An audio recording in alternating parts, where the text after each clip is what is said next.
நாம் தமிழர் கட்சி தலைமை ஒருங்கிணைப்பாளர் சீமான் செய்தியாளர்களை சந்தித்து வருகிறார். அந்த காட்சிகளை தற்போது பார்க்கலாம். கல்வியில் சிறந்த தமிழ்நாடு, எத்தனை கல்வியில் சிறந்த பேரறிஞர்கள் அந்த மாநாட்டில் பங்கேற்று, அந்த நிகழ்வில் பங்கேற்று, என்னை கேட்டால் அது ஒரு பாட்டு வெளியீட்டு விழா மாதிரி இருந்தது.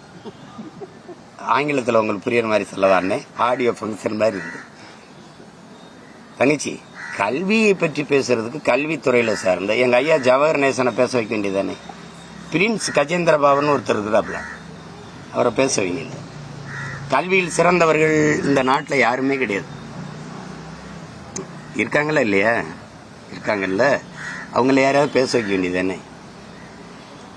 பள்ளியில் ஆண்டு விழா நடக்கும்போது டாக்டர் வேஷம் போட்டு, வக்கீல் வேஷம் போட்டு, பொறியாளர் இருந்து இன்ஜினியர் வேஷம் போட்டு வருவான்ல, அவன் டெத்தாஸ்கோப் போட வருவான். அவன் அந்த மாதிரி வந்தா இது நாடகமா என்ன தங்கச்சி? நான் தான் சொல்றேன், இது திராவிட மாடல் கிடையாது, விளம்பர மாடல். அவங்களே மாடல்ட்டாங்க.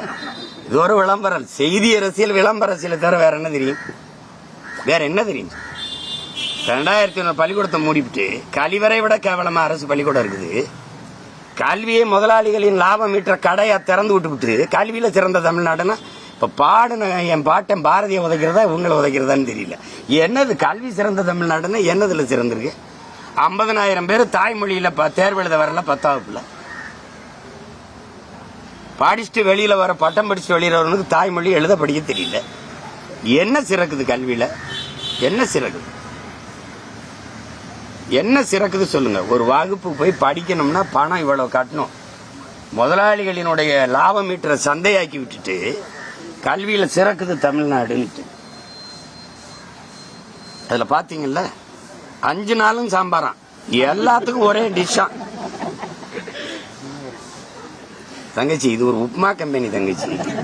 இவங்கள போய் காலை உணவு போட்டு சமூக நீதியை காத்து, சமூக நீதி தெரியுமில்ல, கட்டடத்துக்கு பேரு செங்கல் சிமெண்ட் சாந்துக்கு பேரு சமூக நீதி.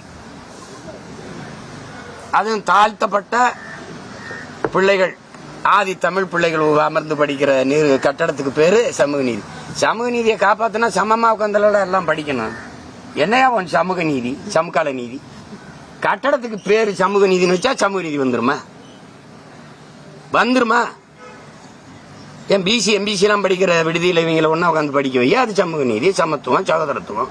அதை சாதிக்க முடியல.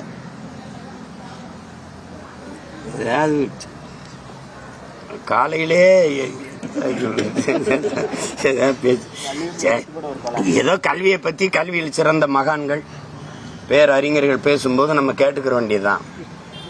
அப்படியா அப்படியா? அதுல ஒருத்தர் இளையராஜா படிச்சாரா, சச்சின் டெண்டுல்கர் படிச்சாரா, ரகுமான் படிச்சாரான்னு கேக்குறாங்க. அவங்களெல்லாம் அவங்க பேச்ச அவங்க நம்பிடாதீங்க. நான் என்ன சொல்றேன்னே நீங்க அதுல வாங்கல. படத்தை எடுத்துட்டா பெரிய கல்வி அறிஞர்னு நினைச்சிட்டு வந்து கருத்து சொல்லிடுற. நான் என்ன சொல்றேன்னே உனக்கு புரியல. நீ அந்த மேடல் நின்று பேசுறதுக்கு யாரு? நீ ஒரு படத்தை இயக்கிருக்க, இயக்குனர், அவ்வளவுதான். அதுக்கு என்ன காரணம்? நீ படிச்ச கல்விய